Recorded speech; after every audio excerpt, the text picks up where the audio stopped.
धर्मांतरण के सरगना छांगुर के एक और करीबी पर शिकंजा कस के आपको बताते हैं, छांगुर के करीबी बदर सिद्दीकी पर एफआईआर दर्ज कर ली गई है। ये छांगुर का करीबी बताया जा रहा है। मेरठ के सिविल लाइंस थाने में मुकदमा दर्ज हुआ है। बदर पर हिंदू लड़कियों के धर्म परिवर्तन कराने के आरोप लगे। कई साल से मेरठ की लापता लड़की के भाई की शिकायत पर यह केस दर्ज कर लिया गया है। तो एक और बड़ा क्रैकडाउन है ये। मेरठ के सिविल लाइंस थाने में मुकदमा दर्ज कराया गया और ये छांगुर का सबसे करीबी बताया जा रहा है। कई लड़कियों को अपने जाल में फंसाया करता था बदर सिद्दीकी। इस पर एफआईआर दर्ज हो गई है। मेरठ के सिविल लाइंस थाने में ये एफआईआर दर्ज हुई है। हिंदू लड़कियों के धर्म परिवर्तन कराने के आरोप हैं। यानी एक स्लीपर सेल की तरह काम कर रहा था छांगुर के।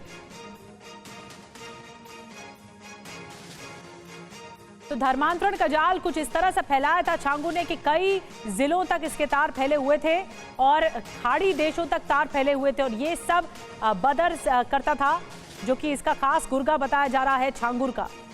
इस पर एफआईआर दर्ज कर ली गई है। अब आगे की तफ्तीश चल रही है। हिंदू लड़कियों को फंसाता था अपने जाल में और उसके बाद धर्म परिवर्तन के आगे कराने के आरोप लगे हैं इस पर। कई साल से मेरठ की जो लापता लड़की है उसके भाई की शिकायत सामने आई और तब जाके ये पूरा राज खुला है। और छांगुर के धर्मांतरण रैकेट पर रोज नए नए पर्दाफाश हो रहे हैं, नए नए खुलासे हो रहे हैं। अब छांगुर गैंग के अहम किरदार बदर सिद्दीकी सामने आया है और इस पर एफआईआर दर्ज कर ली गई है। जिम ट्रेनिंग की आड़ में बदर धर्मांतरण का रैकेट चला रहा था। इतना ही नहीं, बदर के धर्मांतरण रैकेट के तार खाड़ी देशों से भी जुड़े बताए जा रहे हैं। अब आपको मेरठ की गायब लड़की के भाई की आप बीती सुनाते हैं कि उसने क्या कुछ कहा है, क्योंकि एफआईआर उन्हीं के जरिए ही दर्ज कराई गई है। 2015 में वो दिल्ली नोएडा चली गई थी, तो भारती वालों का न्यूज करने था, वहाँ पे आचार पोस्ट थी और वहाँ पे फिर वो उसके चक्कर में उसके मदर के टच में आई। इससे पहले 2008 में 9 की बात है, मेरठ में एक कॉल सेंटर है एयरटेल का, तो उसमें कॉल सेंटर में जॉब करती थी, बदर भी वही करता था। वहाँ पे उनका मुलाकात हुई। उसके बाद ये काफी टाइम तक इनकी ना बातचीत हुई ना कुछ हुई, ऐसा जहाँ तक की मुझे जानकारी है। तो ये दिल्ली में फिर उसकी मुलाकात हुई। उसके बाद से हमारे घर में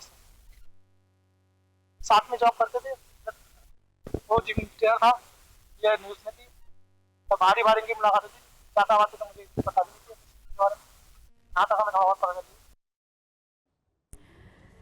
तो आपको बता दें कि छांगुर के एजेंट बदर पर शिकंजा कसा है। अब ये बदर कौन है और छांगुर का कितना करीबी है, क्या कुछ करता था छांगुर के लिए, आपको बताते हैं। छांगुर के करीबी बदर सिद्दीकी पर मेरठ में एफआईआर दर्ज हुई है। दरअसल 2018 से गायब मेरठ की एक लड़की के भाई ने ये एफआईआर दर्ज करी, जिसको आप सुन रहे थे इस वक्त। बदर सिद्दीकी के पिता पर भी मुकदमा दर्ज हुआ है। बदर पर लड़की का धर्म परिवर्तन कराने का आरोप लगा। धर्म परिवर्तन के बाद संदिग्ध परिस्थितियों में लड़की गायब हो गई। लड़की का परिवार एफआईआर के लिए पुलिस का चक्कर लगा रहा था। तत्कालीन इंस्पेक्टर अब्दुल रहमान पर मदद न करने का आरोप भी लगा है।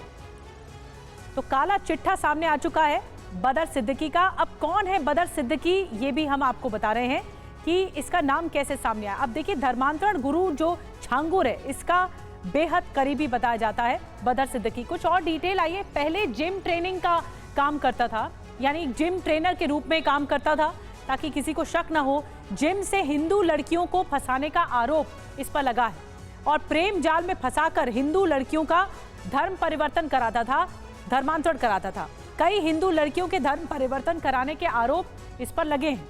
मेरठ की कई लड़कियों के धर्मांतरण का आरोप भी सामने आया है। एक लड़की के भाई भी सामने आ चुके हैं जिन्होंने एफआईआर करवाई।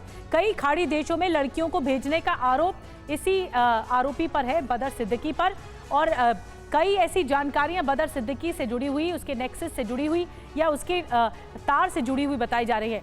और क्या क्या डिटेल निकलकर सामने आई है, कैसे ये छांगुर के इशारे पर काम करता था, कहां कहां तक ये जाता था और कैसे अपना नेटवर्क फैलाता था, इस बारे में जानकारी देने के लिए जितेंद्र शर्मा हमारे साथ जुड़ चुके हैं, हमारे सहयोगी। उनसे डिटेल में जानकारी लेते हैं। जितेंद्र, अब तक जो पुलिस की कार्रवाई है इस पूरे मामले पर, क्योंकि एटीएस भी लगातार कार्रवाई कर रही है, ईडी अलग कार्रवाई कर रही है, लेकिन इस मामले में ये जो करीबी सामने आया है बदर सिद्दीकी, इसके बारे में क्या बताया जाता है? ये कहां कहां तक अपना नेटवर्क फैलाता था?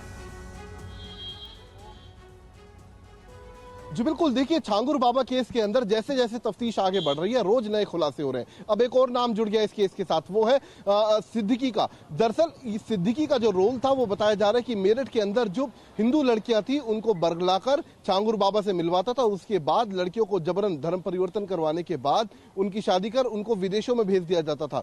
तो फिलहाल एक शिकायतकर्ता पुलिस के पास पहुंचा, जिसकी शिकायत पर बाकायदा पुलिस ने मुकदमा दर्ज किया और बदर सिद्दीकी को गिरफ्तार कर लिया गया है। इसके अलावा सबसे अहम बात यह कि अब तक छांगुर बाबा केस के अंदर इस मामले के जो तार हैं वो ना सिर्फ बलरामपुर, आगरा, दिल्ली, उत्तराखंड, अब मेरठ से भी जाकर सीधे तौर पर जुड़ते हुए नजर आ रहे हैं। साथ ही विदेशों में भी इस पूरे गैंग के तार जुड़ रहे हैं, क्योंकि जो मनी ट्रांजैक्शन था वो विदेशों तक फैला हुआ है। तो कहीं ना कहीं बदर सिद्दीकी इस पूरे मामले में एक अहम कड़ी साबित हो सकता है, क्योंकि बदर सिद्दीकी से अभी तक एक लड़की के बारे में पता चला है, लेकिन जांच एजेंसियों को पूरा यकीन है कि बदर सिद्दीकी बाबा का बेहद करीबी था और कहीं ना कहीं धर्मांतरण के इस खेल में पूरे तरीके से इन्वॉल्व था और उसने कई और लड़कियों को जो कि मेरठ की ही रहने वाली थी उनको गायब भी किया। तो ऐसे में अब पुलिस जितनी भी गुमशुदा लड़कियां हैं मेरठ इलाके से, उन सबके डाटा को स्क्रूटनी कर रही है उसकी, और उसके बाद बदर सिद्दीकी से उसको लेकर पूछताछ को आगे बढ़ा रही है। जी बड़ी जानकारी दे रहे हैं जितेंद्र, बहुत बहुत धन्यवाद आपका जानकारी देने के लिए। तो ये बलरामपुर से शुरू हुआ पूरा मामला मेरठ तक पहुंचा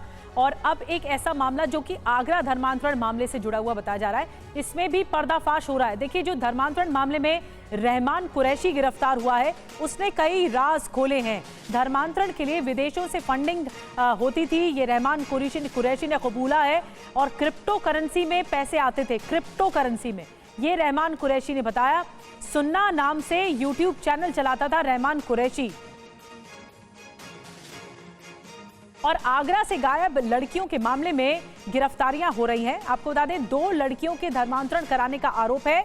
लड़कियों को कोलकाता ले जाने का आरोप लगाया गया कि आगरा की लड़कियां जिन्हें कोलकाता भेजे जाने की फिराक थी। तो विदेशों से फंडिंग, आगरा में धर्मांतरण का जाल।